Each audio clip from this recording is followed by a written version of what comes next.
बैरागन होंगे होंगे ओ बाला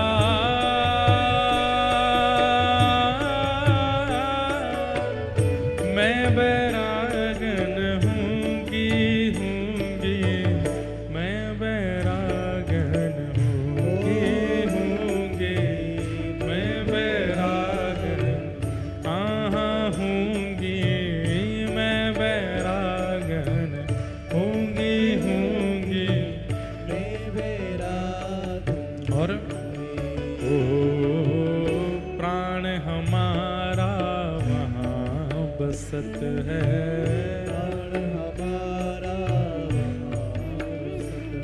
ओ प्राण हमारा वहाँ बसत है प्राण हमारा ओ यहाँ तो खाली खो यहाँ तो खाली यहाँ तो खाली खो यहाँ तो खाली खो ओ मात पिता परिवार सोई है मात पिता परिवार सोई है मात पिता परिवार सोई है मात पिता परिवार सोई है हाँ कहिए तिनका तोड़ बाला कहिए तिनका ओ बाला कहिए तिनका तोड़ बाला कहिए तिनका तोड़ अरे हाँ मैं बैरागन होंगी होंगी मैं बैरागन होंगी मैं बैरागन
हमारी प्रत्येक क्रिया हरि प्रसन्नता के लिए हो जाए। ध्रुव जी महाराज अपनी स्तुति में यही भाव प्रकट कर रहे हैं, योन्तः प्रविश्य मम वाचमिमां प्रसुप्तां संजीवयत्यखिल शक्तिधर स्वधाम्ना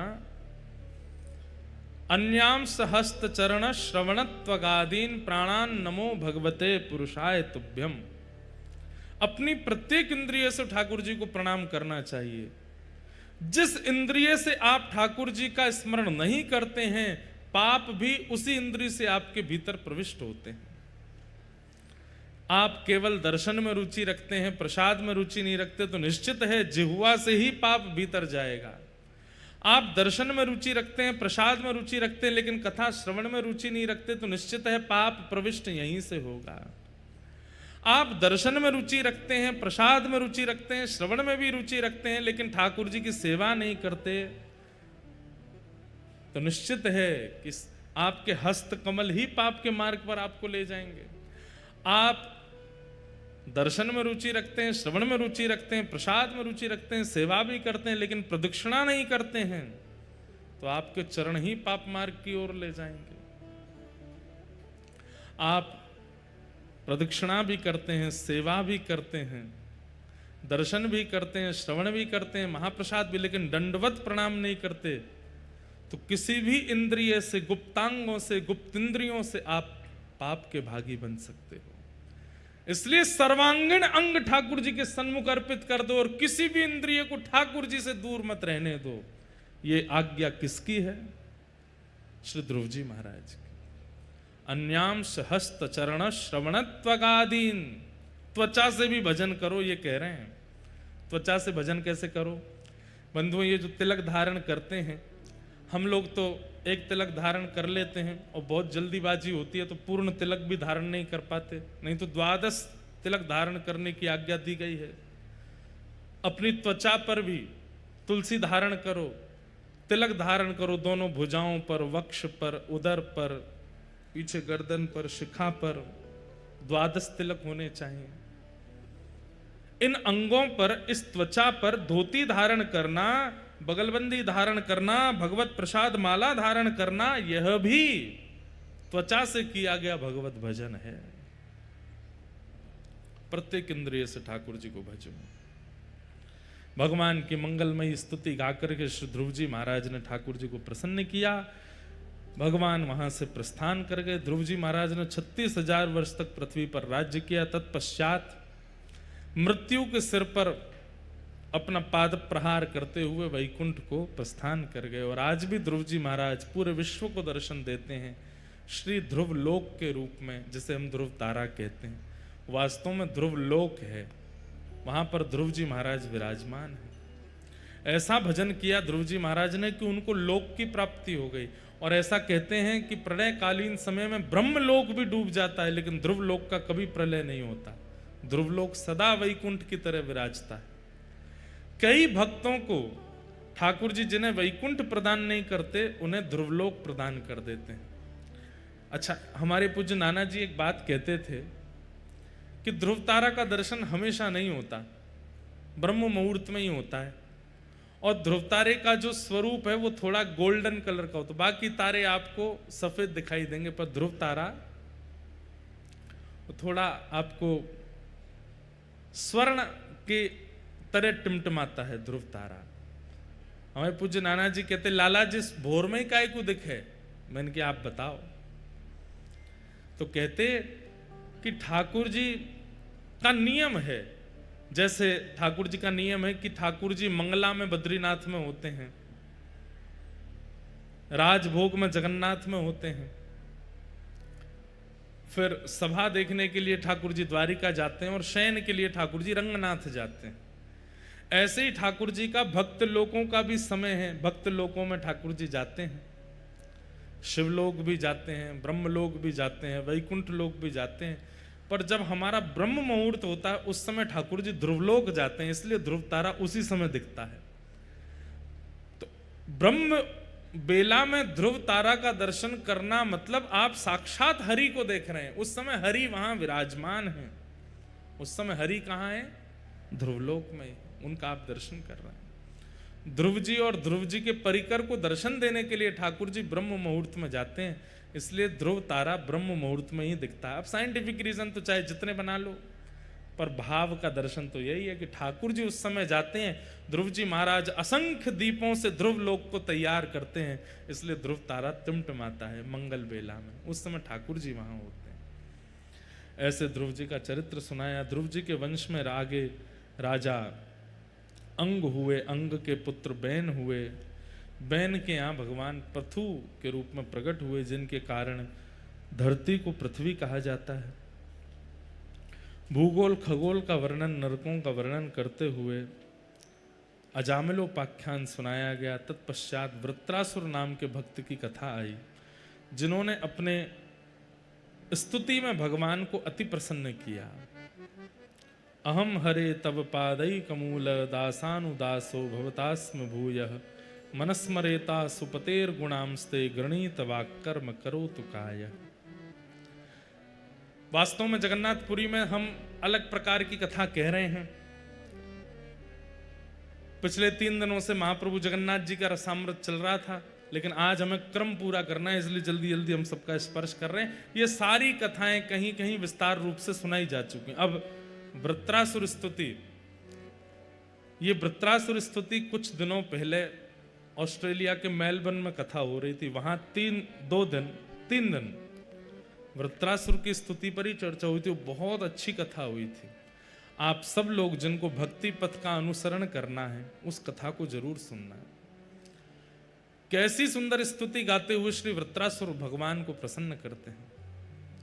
अहम हरे तब पादैक मूल दासानुदासो भवतास्म भूयः मनस्मरेता सुपतेर गुणांस्ते गृणीत वाक्कर्म करोतु कायः ननाक पृष्ठम न च पारमेष्ठम न सार्वभौमम न रसाधिपत्यम न योग सिद्धिर पुनर्भवम वा समंजसत्वा विरहय्य कांक्षे अजात पक्ष इव मातरम खग स्तन्यम यथा वत्स तराच्छुधार्था प्रियम प्रियैव विशुतम विषन्ना मनोरविंदाक्ष दृदिक्षते त्वाम।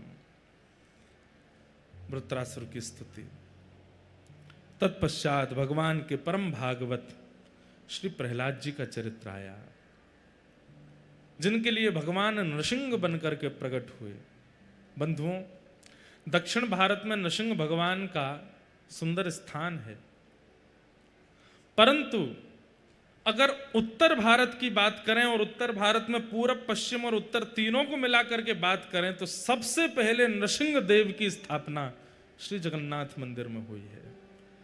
यहां जिन जगन्नाथ जी के मंदिर में आप अगर पश्चिम द्वार से प्रवेश करोगे या पश्चिम द्वार के पास जाकर के देखेंगे, तो ऊपर आपको महाप्रभु नृसिंह देव के दर्शन होंगे, नृसिंह भगवान के दर्शन होंगे। कहते हैं ये प्रथम नृसिंह हैं आकृति रूप में, इसलिए उनका दर्शन, उनको प्रणाम निश्चित करना चाहिए। नृसिंह भगवान को प्रणाम करने से रक्षा होती है। किस भाव की रक्षा होती है? हम आप सब लोग जीवित अवस्था में संसार से तो अपनी रक्षा कर सकते हैं, आजकल रक्षा के कवच की सबसे ज्यादा आवश्यकता हमारी भक्ति को है। हमें नजर कम लगती है,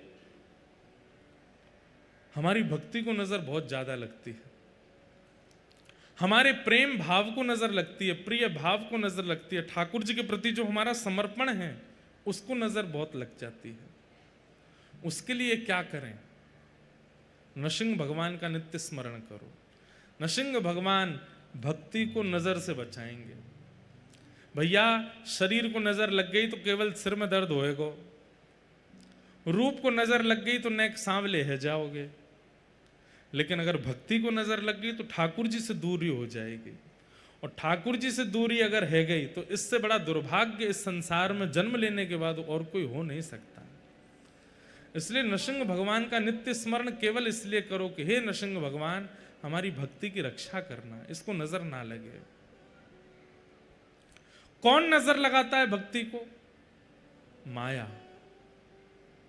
माया जवनिका छन्न माज्ञादोक्षजमव्ययम न लक्ष्य से मूढ़ दृशा नटो नाट्य धरो यथा। कुंती महारानी कहती हैं माया ही नजर लगाती है। जैसे आप लोग महाप्रभु जगन्नाथ जी का दर्शन करने के लिए आए। पुरी आए किस लिए थे? महाप्रभु जगन्नाथ जी का दर्शन करने के लिए आए। लेकिन पुरी में आते ही आपने देखा कि समुद्र में कोई विचित्र प्रकार का एक नौका है, उसमें डोलने से बहुत सुख मिलता है। तो महाप्रभु जगन्नाथ जी पीछे हो गए। वो मायावी कोई आकर्षण आपको अपनी ओर खींच ले गया, समझ लो भक्ति को नजर लगी है। जैसे श्री बलराम दास जी महाराज ठाकुर जी के सामने गा रहे थे, लेकिन तभी एक नृत्य करने वाली के प्रति उनका भाव चला गया, ये भक्ति को नजर लगती है। एक तरफ महाप्रसाद रखा है, दूसरी तरफ पिज्जा रखा है, और पिज्जा देख के मुंह में पानी आ रहा है, महाप्रसाद देख के कह रहे हैं ये तो रोज ही पा रहे हैं। ये भक्ति को नजर लग रही है। महाप्रभु जगन्नाथ जी सामने खड़े हैं, लेकिन तभी कोई अति सुंदर आपके बगल में आके खड़ा हो गया, तो उसके प्रति आपका भाव चला गया, ये भक्ति को नजर लग रही है। भक्ति को नजर ना लगे, उसके लिए नृसिंह भगवान का स्मरण करो। हम आपको सत्य बता रहे हैं, आपके सामने चाहे कितने भी आकर्षक वस्तु प्रस्तुत क्यों ना हो जाए, नित्य नृसिंह भगवान का स्मरण इसी भाव से करो कि हमारी भक्ति को नजर ना लगे। कितने भी भाव प्रस्तुत हो जाएं, आपका मन विचलित नहीं होगा।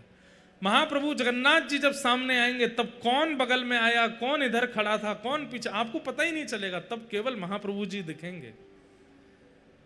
ऐसे श्री नृसिंह भगवान का नित्य स्मरण किया कीजिए, और हो सके तो ये श्लोक याद कर लीजिए कि सत्यम विधातुम निज भृत्य भाषितम व्याप्तिं च भूते स्वखिलेषु चात्मनः अदृश्यतात्यद्भुत रूपमद्वहं स्तंभे सभाया न मृगम न मानुषम। अच्छा, एक बात और, नृसिंह भगवान का स्मरण करने से माया अपनी ओर आकृष्ट क्यों नहीं करेगी? क्योंकि नृसिंह भगवान सब जगह विद्यमान है। जब आप नृसिंह भगवान का आवाहन नहीं करते तो आपको सुंदर व्यक्ति दिखाई देता है। जब आप नृसिंह भगवान का आवाहन नहीं करते तब आपको आकर्षक मायावी वस्तुएं दिखाई देती हैं। लेकिन जब आप नृसिंह भगवान का स्मरण करते हैं तो नृसिंह बसे प्रति खम्मन में, आप जिसे देख रहे हैं उसमें भी नृसिंह हैं, सब जगह नृसिंह हैं। केवल खंबे से प्रकट नहीं हुए हैं, वो तो हिरण्यकश्यप ने कहा है प्रहलाद जी को, अच्छा सब जगह है तो क्या इस खंबे में? बोला हाँ है। और जब भेदन किया तो भगवान प्रकट हो। इसका मतलब ये नहीं खंबे में ही है, सब जगह है। जैसे ही आप नृसिंह भगवान का स्मरण करके अपने दिन का प्रारंभ करते हैं, आपके आंखों के आगे आने वाली मायावी वस्तु भी नृसिंह बन जाएंगी, और जो वस्तु उपभोग की होगी वही उसी का ही उपयोग आप करोगे। जो उस उपभोग की नहीं होगी, अपने आप मन उसके प्रति खट्टा हो जाएगा। नहीं सेवन करना है इसका। ये नृसिंह भगवान के आराधन का प्रभाव है। जिस वस्तु के सेवन से, जिस व्यक्ति के संस्पर्श से, जिस व्यक्ति के संपर्क से आपकी भक्ति नष्ट होती हो, उस मार्ग उस व्यक्ति के सामने आती, उस वस्तु के सामने आती, आपका मन अपने आप विचलित हो जाएगा। ये नृसिंह भगवान के आवाहन का प्रभाव है। इसलिए नित्य नृसिंह भगवान को प्रणाम करो। प्रहलाद जी महाराज ने नृसिंह भगवान को प्रकट किया। हिरण्यकश्यप का वध करने के बाद प्रहलाद जी को गोद में लेकर के नृसिंह भगवान उनसे पूछने, एक विष्णु प्रिया नाम की एक जयपुर की भक्त थी, सुनो। जयपुर के राजा जय सिंह, उनकी पुत्री थी विष्णु प्रिया, और वो विष्णु प्रिया बचपन से ही कृष्ण भक्त थी। जयपुर के राजघराने में ये प्रथा रही कि वे सब लोग ठाकुर जी के भक्त रहे, इसलिए श्री गोविंद देव जी भी जयपुर आ गए, गोपीनाथ जी भी जयपुर आ गए, मदन मोहन जी भी जयपुर आ गए। ये जयपुर वाले हैं इसलिए ताली बजा रहे हैं। जयपुर दूसरा वृंदावन है। हमें तो बहुत सुख मिलता है, वहां पर ठाकुर जी इतने प्रेम से विराजे। तो जयपुर के राजा जयसिंह, उनकी पुत्री विष्णु प्रिया ठाकुर जी की परम भक्ति थी। लेकिन विष्णु प्रिया ने एक दिन सत्संग में जगन्नाथ रस कथा सुनी, और जब जगन्नाथ जी के बारे में विष्णु प्रिया ने सुना तो इतनी भावना उनकी जुड़ गई महाप्रभु जगन्नाथ जी से।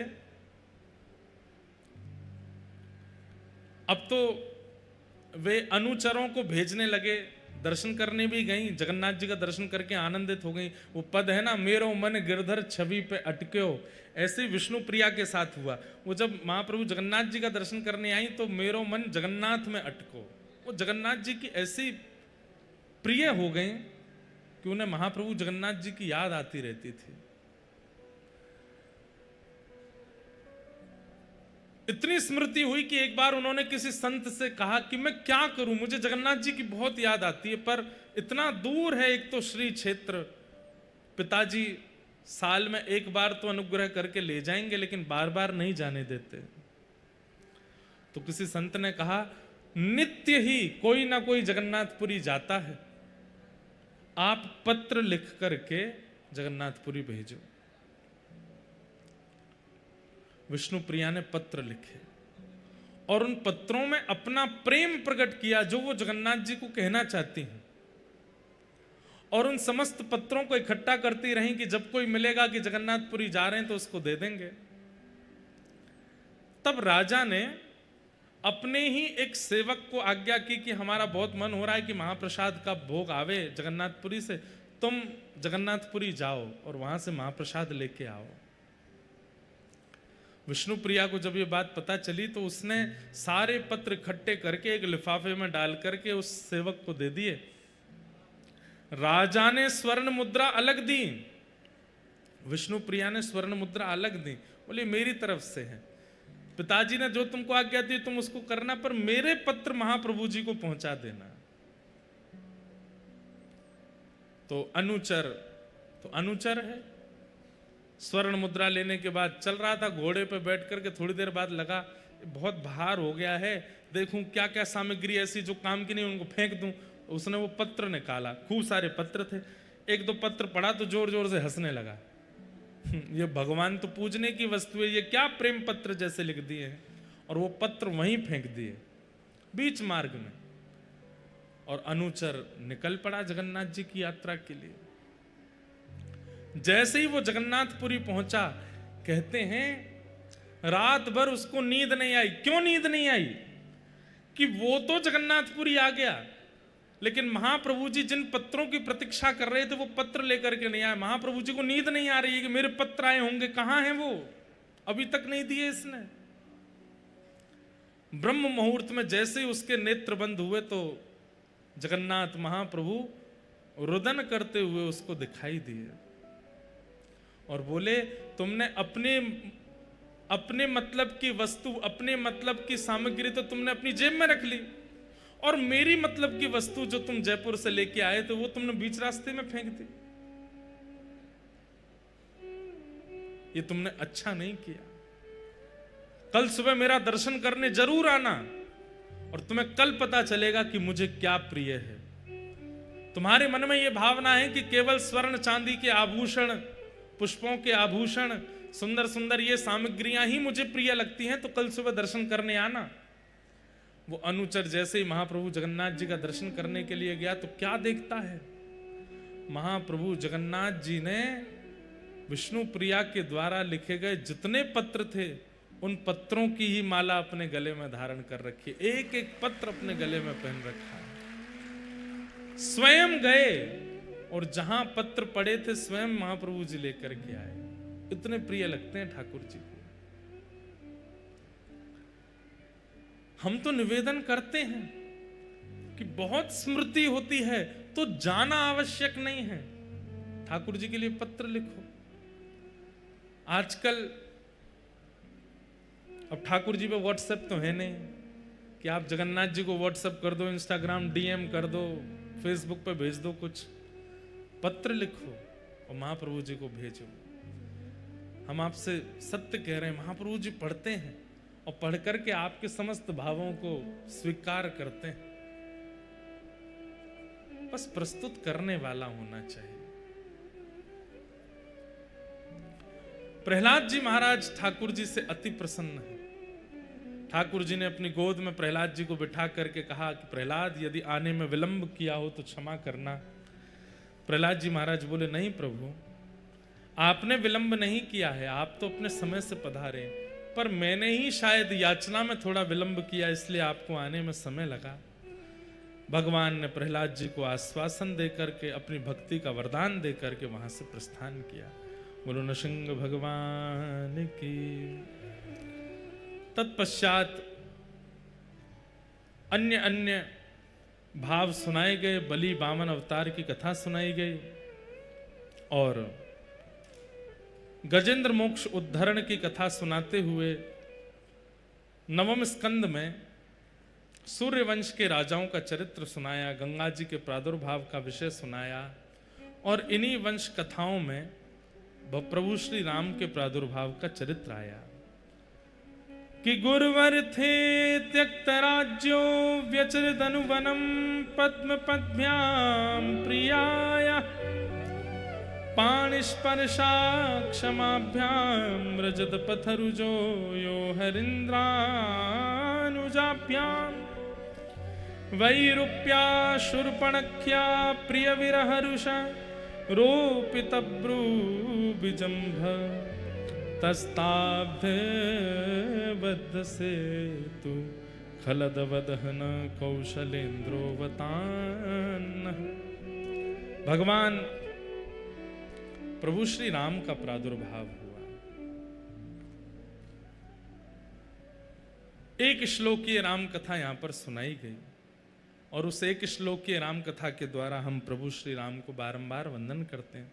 श्रीमद् भागवत जी में 2 अध्यायों में राम कथा है और वो 2 अध्याय की सुख रामायण कथा इतनी सुंदर है, इतने अद्भुत अद्भुत नवीन नवीन भाव हैं उसमें।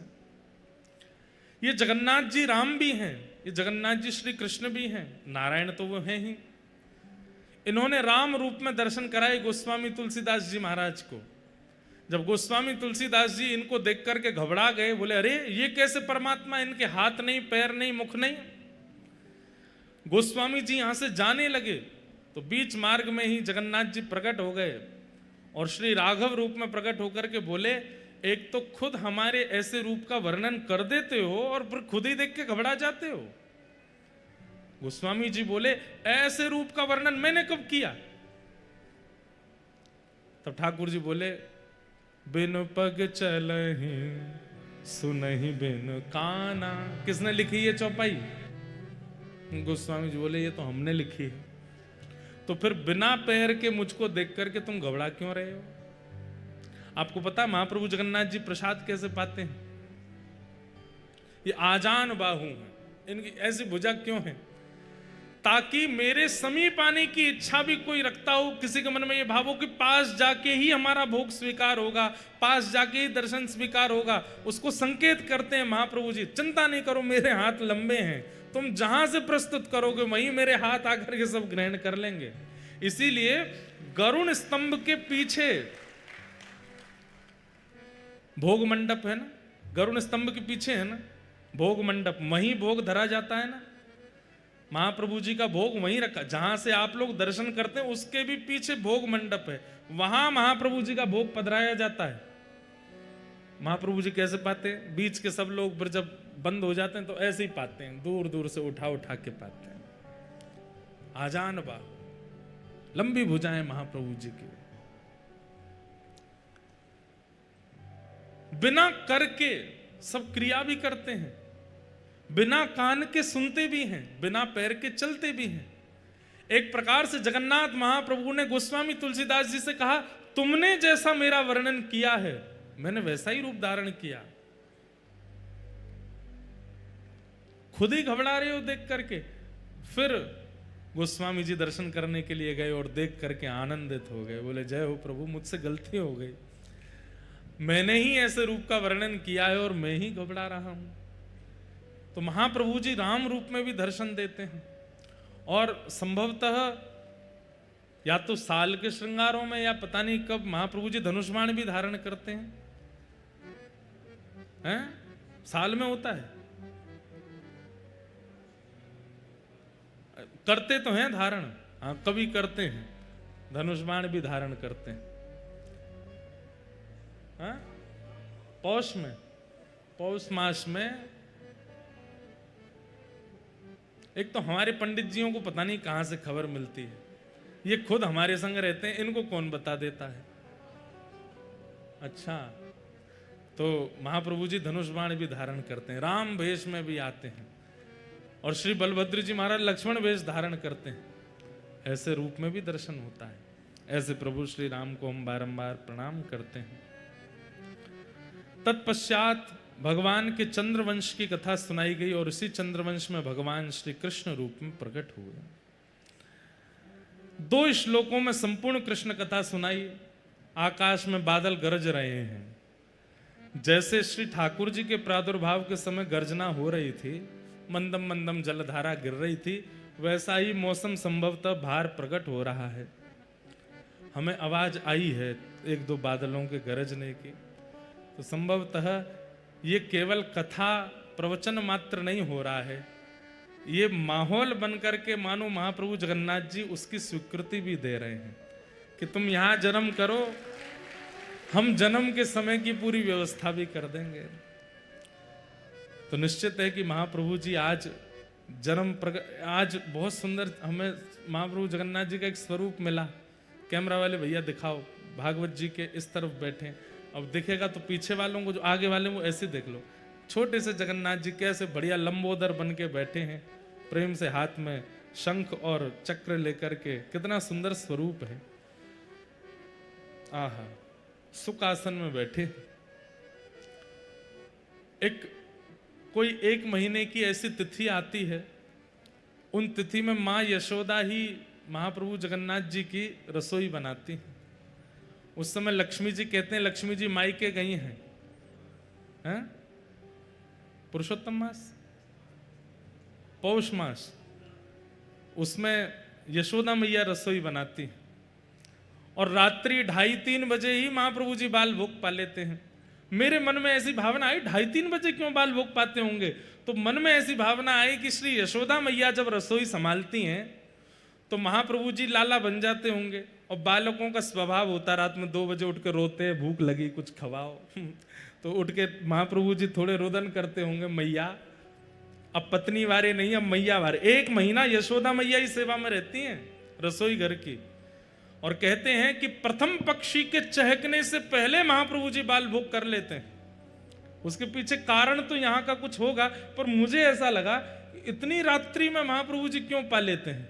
तो भाव आया कि छोटे लाला बन जाते होंगे यशोदा मैया को देख के। तो लाला का तो स्वरूप होता है, बालकों का तो स्वभाव होता है, रात्रि में रोते हैं, फिर माँ उठ करके दूध पिलाती है, कुछ खिलाती है, बालक को भूख लगी। तो ऐसे ही महाप्रभु जी भी प्रथम पक्षी की चहक होने से पहले ही बाल भोग पा लेते हैं। और यहाँ के सब सेवायत बताते हैं, बोले कि आप महाप्रसाद बाकी के दिन पाओ, और जब महाप्रभु जी की रसोई यशोदा जी सिद्ध करती हैं तब आप प्रसादी पाओ। ऐसी अद्भुत प्रसादी बनती है, हर भाव में ऐसा लगेगा कि लाड़ प्यार से बनाई गई है सामग्री। जगन्नाथ जी के बड़े विलास हैं, यहां रहना है तो यहाँ की सेवा पद्धति और यहाँ के जो महाप्रभु जी के विलास हैं उनके ऊपर ही कथा हो। यहाँ की एक एक सेवा पद्धति, अब अधर चुंबित माला है, एक माला ठाकुर जी धारण करते हैं, वो बिल्कुल अधर के पास से निकलती है, उसका भाव एक अलग है। यहाँ नाका चना धारण करते हैं, उसका भाव अलग है। यहाँ पर जो पुष्प धारण करते हैं उसका भाव अलग है। हाथ में जो बड़ श्रृंगार में 5 उंगलियां बना देते हैं पुष्पों से, उसका भाव अलग है। ऐसी पोशाक पहनते हैं, उसका भाव अलग। ये पोशाक, इस प्रसाद का भाव क्या है, इस भोग का भाव क्या, हर चीज में एक भाव छिपा है। यहाँ पर मन माने तरीके से सेवा नहीं होती ठाकुर जी की, और प्रत्यक्ष लीला यहां महाप्रभु जी कर रहे हैं, वो लीला ही सेवा के रूप में यहां घटित होती है। हमारा तो मन है थोड़े और बड़े बूढ़े हो जाएंगे तब एक बार निवास करना, 365 दिन एक एक सेवा देखनी है महाप्रभु जी क्या करते हैं, कैसे करते हैं। अभी तो हम बालक हैं, ऊधमी हैं, कथा करते हैं, ऊधम मचाते हैं, आनंद करते हैं। जब थोड़े